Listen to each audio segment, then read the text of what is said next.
The new year. It's supposed to be about fresh starts, fireworks, and celebrating with people you love.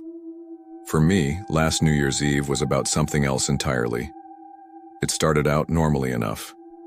My friends and I had a small get-together at a pub downtown. We laughed, we reminisced about the year, we made resolutions we probably wouldn't keep. The usual stuff. Around 1 a.m., the party started winding down. My friends were heading to another party, but I was feeling tired. I lived just a 15-minute walk away, a route I've taken 100 times, so I told them I'd just head home. The streets were emptier than you'd expect. The main celebrations were happening in the city square, so this part of town was pretty quiet. Just the distant pop of fireworks and the low hum of the city. I put in my earbuds, turned on a podcast, and started walking. The air was crisp and cold, and I pulled my scarf tighter. I was about halfway home, walking down a long residential street lined with townhouses, when I first felt it. You know that feeling? The one where the hairs on the back of your neck stand up and you just know you're being watched. I glanced over my shoulder. Nothing. Just empty pavement glistening under the orange glow of the streetlights. I shook my head. "You're just tired," I muttered to myself. I kept walking, but I couldn't shake the feeling. I pulled out one earbud. The only sound was my own footsteps. Or was it? I stopped. The footsteps continued for a half-second longer, then stopped too. My heart hammered against my ribs. Okay, this is not in my head. Someone was behind me. I picked up my pace, trying not to break into a full-on sprint. I didn't want to seem scared, didn't want to provoke anything. I just wanted to get to my front door. I dared another look back. This time, I saw him. A figure, maybe a block away, just a silhouette under a distant streetlight. Tall, wearing a heavy coat. He was just standing there perfectly still. My mind raced. Was it just another person walking home? But why did they stop when I stopped? Why were they just standing there? I turned a corner, my heart pounding a frantic rhythm. I thought, maybe if I turn, I'll lose them. I risked another quick glance. He was there, at the corner, turning just as I had. The distance between us hadn't changed. He was matching my pace exactly. This is when real fear, cold and sharp, sank its teeth into me. This wasn't a coincidence. I wasn't being paranoid. I was being followed. My hands were shaking so badly I could barely get my phone out of my pocket. I fumbled with it, my thumb slipping on the screen. Should I call the police? What would I even say? Someone's walking behind me. They'd think I was just another drunk person on New Year's Eve. I pretended to take a call, holding the phone to my ear. "Hey, yeah, I'm almost there, just a couple of minutes away. See you soon." I spoke loudly, hoping to signal that I was meeting someone, that I wouldn't be arriving at an empty house. I hoped it would deter him. I didn't look back this time. I was too scared to see if he was still there. I just focused on the sound of my footsteps, trying to ignore the echo of his. My apartment building was just ahead. The familiar red brick felt like a fortress, a sanctuary. I had my keys in my hand, clutched so tightly my knuckles were white. Just a few more yards. I practically ran the last stretch, up the 3 steps to the heavy glass door. I jammed the key in the lock, my hands trembling. It wouldn't turn. Wrong key. I cursed under my breath, fumbling with the ring. The seconds stretched into an eternity. I finally found the right key, shoved it in, and threw the door open. I stumbled inside, not bothering to close it quietly. I slammed it shut behind me, the sound echoing in the empty lobby. I leaned against it, my breath coming in ragged gasps, and locked the deadbolt. I stood there for a full minute, just listening. Silence.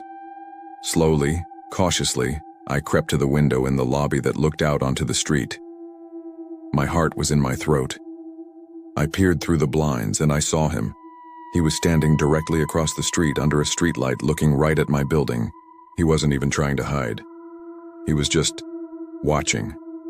The silhouette I'd seen before was now a man, though I couldn't make out his face, just the dark shape of him in a long coat. He stood there for what felt like an hour, but was probably only a minute or two, just perfectly still. Then, as if he knew I was watching, he slowly raised a hand. He didn't wave. He just lifted it palm open in a gesture that wasn't friendly or threatening. It was just acknowledging. And then he turned and walked away, disappearing into the darkness as if he'd never been there. I ran up to my apartment, locked my door, checked all the windows. I didn't sleep at all that night. I just sat on my couch watching the sun rise on the first day of the new year, flinching at every creak and groan of the old building. Who was he? Why was he following me? Was it random, or did he choose me for a reason? And that final gesture, what did it mean? I'll never know. The most terrifying part isn't what happened, but what could have happened. It's the uncertainty. It's knowing that sometimes the monsters aren't in stories. Sometimes they're just a block behind you on a quiet street, walking at your exact pace. And sometimes you get away, but the memory of their footsteps follows you forever. That experience really changed my perspective. It's a stark reminder to always be aware of your surroundings, especially when you're alone. Trust that gut feeling when it tells you something is wrong. It's better to seem a little paranoid and be safe than to ignore the signs. If you ever feel you're in a situation like this, don't hesitate to make noise, run to a public place, or call for help. Your safety is the most important thing.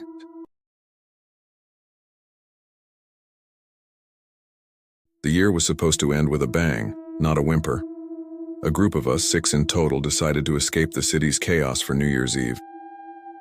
We rented an old, sprawling house deep in the countryside, miles from the nearest town. It was perfect. Rustic charm, a massive fireplace, and absolutely no neighbors to complain about our music. The snow had started falling just as we arrived, blanketing the world in a beautiful, silent white. It felt magical. We spent the day unpacking, laughing, and setting up for the party. There was a sense of excitement in the air, the kind that only comes with good friends and the promise of a new beginning. The house itself had character. The floorboards creaked with every step, and the wind howled outside, rattling the old window panes. We joked about it being haunted, making spooky faces and telling each other not to wander off alone. None of us actually believed it, of course. It was all part of the fun. As evening descended, the party kicked into high gear. Music was playing, drinks were flowing, and we were dancing around the living room, our laughter echoing through the large, empty halls. The plan was simple: count down to midnight, pop the champagne, and welcome the new year together. Around 11 p.m., Sarah went to the kitchen to grab more snacks. She was gone for a while. When she came back, her face was pale. "Guys," she said, her voice a little shaky, "you need to see this." We followed her back to the kitchen. On the frosted window pane, a single childlike handprint was pressed against the glass. From the inside, the thing was, none of us had been near that window. It was high up over the sink, and you'd need a stool to reach it. We tried to rationalize it. Maybe it was condensation, a weird pattern from the frost. But it looked too perfect, too deliberate. The 5 little fingers were unmistakable. An uneasy quiet fell over the group. We tried to laugh it off, but the mood had shifted. The cheerful music now seemed jarring, and the shadows in the corners of the room looked deeper, darker. Mark, ever the skeptic, tried to lighten the mood. "Probably just the old house settling," he said, but his voice lacked conviction. Just then, a loud bang came from upstairs, like a heavy door slamming shut. We all froze. "Okay, who's messing with us?" Liam asked, scanning our faces. We were all downstairs, all 6 of us. My heart started to pound against my ribs. The joyful atmosphere we'd built had completely evaporated, replaced by a thick, cold dread. The house no longer felt charming. It felt oppressive, watchful. The wind outside seemed to whisper names that weren't ours. We decided to stick together and investigate. Armed with flashlights from our phones, we crept up the winding staircase. The air grew colder with every step. The second floor was a labyrinth of closed doors and long, dark hallways. The bang had come from the end of the main corridor. As we approached the last door on the right, we noticed it was slightly ajar. A sliver of darkness peeked out. Liam pushed it open slowly. The room was a child's bedroom, frozen in time. A small wooden bed, a rocking horse covered in dust, and shelves lined with faded antique toys. In the center of the room, a single rocking chair was swaying back and forth, slowly, rhythmically, as if someone had just gotten up from it. There was no draft, no open window. It was moving on its own. We stood there paralyzed, a collective gasp caught in our throats. The gentle creak of the rocking chair was the only sound. Then we heard it, a faint melodic humming. It was a child's voice singing a lullaby we didn't recognize. The sound was coming from inside the room, from the corner cloaked in shadows. We couldn't see anything, but we could feel it. A presence. An immense ancient sadness that clung to the air like a shroud. We backed away slowly, our flashlights trembling in our hands, casting frantic dancing beams across the walls. We practically ran down the stairs, tripping over each other in our haste. The party was over. All we wanted was to leave. We scrambled to pack our things, throwing clothes and belongings into bags with frantic energy. The cheerful decorations we'd put up just hours ago now looked like a cruel joke. Then the power went out. The house plunged into absolute, terrifying darkness. The music cut off, and the only sound was our own panicked breathing and the relentless howling of the wind. In the sudden silence, the humming started again. But this time, it wasn't upstairs. It was right behind us, in the living room. It was closer. A little girl's voice humming her sad, timeless tune. We fumbled for our phones, the flashlight beams cutting through the blackness, revealing nothing but our own terrified faces. Then from the hallway we heard a soft, dragging sound. Scrape, scrape, scrape. It was getting closer. Mark shone his light down the hall. At the far end, just beyond the reach of the beam, a small figure stood. It was just a silhouette, the size of a child, but it felt wrong. It was unnaturally still. As we watched, it took a slow, shuffling step towards us, then another. The dragging sound was its feet scraping against the old wooden floor. And then, all at once, every door on the second floor slammed shut, one after another, a thunderous cascade of bangs that shook the entire house. We didn't wait to see what would happen next. We abandoned everything, grabbed our car keys, and burst out the front door into the freezing, snow-filled night. We piled into the cars, engines roaring to life. As I looked back at the house one last time from the passenger seat, I saw it.